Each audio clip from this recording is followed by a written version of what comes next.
But human trafficking now is the modern day slavery. They don't no longer use chains to chain your hand and your leg. They use words to deceive you, words to lure you into the next place, which you become a slave to them. Now we have different types of human trafficking. The first one is trafficking for forced labor. They subject their victims, the migrants, to labor, to work for them. Most of them, they use them as housemaid. Most jobs, any kind of dirty job you can imagine, that is what they subject these victims to carry out. They don't care if you like the job or not. You must do it. Now, what do? They will come to you, they will tell you there is a good job for you, there's a better life for you, and then they will give them fake visas, fake travel documents, fake passports. And upon reaching the country they want you to be in, they will retrieve and seize those papers from you. Then they will tell you, oh, before you are going to be free, you have to pay us for the money we used in carrying you to this country. So you are now at their mercy. The person will be at their mercy. Whatever they tell you to do, that is what you're expected to do. But these people are very dubious people, that even when you work to that amount of money, they will now sell you or sell the victims to other persons, a new master, that will also give you his or her what? Rules and regulations. Now I said the first one is trafficking for forced labor. They will take their victims to countries like India, Asia, Europe, those jobs that they normally know that it's very dirty, a very risky job. That's the work they are going to give to the person. And then you are expected to do it whether you like it or not. If you're a free person, you can choose the kind of job you want to do.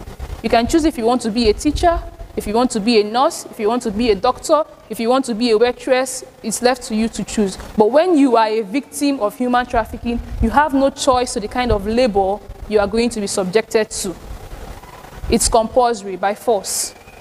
Then we have trafficking for sex slave. These ones, they just recruit the girls for sex slaves, prostitution. If you like it or not, it's not by choice. It's a must. And sometimes they give these ladies drugs. They drug them so that they will not know what they are doing. They drug them so that they will be able to do whatever they want them to do. Then we have trafficking for organ harvesting. This is the sense in which they traffic people to other countries to harvest their vital organs for transplants to persons that need them. The organs they normally transplant is the liver, the kidney, and the heart, whether you like it or not. People end up dying in such a case, but it does not concern them. All they want is the money, the benefits they are going to be getting from the victim. And we have trafficking for criminal activities. All sorts of criminal activities you can think of, drug trafficking, stealing, murder, they subject the victims to all kinds of criminal activities. And then they will threaten the person, if you don't do this, we are going to kill you, and your people won't even know where you are. And then these victims will be filled with fear. Sometimes they will deceive them, oh, if you're able to do this, we'll get you out of here. But at the end of the day, all these are just lies to achieve what they want you to achieve. Now we have trafficking for, like I mentioned, criminal activities, stealing, murder. Then we have child trafficking. This is when they carry children. They can use the children for all manner of crimes. You know, in most countries, they don't see children as harmful people. So they will give you, take this thing, deliver it to this place for me. Especially in the case of war. They give children bombs to deliver to places which they want to bomb. So these are the types of human trafficking we have. Now let's look at the causes of human trafficking. What are the causes? What will make people to want to sell or to transport other people to other places? Number one is what? Poverty.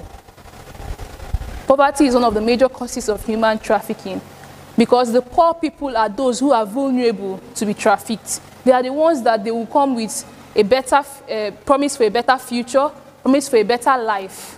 They'll come to the poor people and say, okay, they even meet the mothers of these children, mothers of these people. Give me your child. When I send the child to Libya, I'll be paying you money every month. Then the parents will be like, oh, my child will actually be bringing money for me. And then they will be able to give out their children, not knowing that there are other reasons for taking that child. Aside children, even adults, you will see someone that is very poor. Maybe he or she has not even eaten in a day. Then you tell her, I'll take you to Germany, you'll be paid $1,000, I will give you an apartment, I will give you money, and then they are the ones that are prone to be trafficked. So poverty is one of the major causes of human trafficking. Even in some impoverished countries like Sudan, the parents are the ones that even sell their children for money to the human traffickers. It's a very pathetic situation. You see a woman that has over 12 children, she'll be like, okay, let me just sell 2. I still have 10 children left behind, only for the children to end up becoming victims of human trafficking. Another cause of human trafficking is poor standard of living. How do we prevent human trafficking? Number 1 is this awareness, creating awareness campaigns, which we are doing today. By the time you know the cause of human trafficking and how they operate, it will be very difficult for you to fall victim to the traffickers. By the time you know how they carry out their operation, when next someone comes to tell you that there is a better job for you, you want to investigate further if they are genuine or not. Another way in which we can prevent this is to improve the standard of living. If we have a good standard of living in Nigeria, nobody will want to be running to other countries. Nobody will be desperate to leave Nigeria and move to other countries. So the second one is to improve the standard of living of a nation.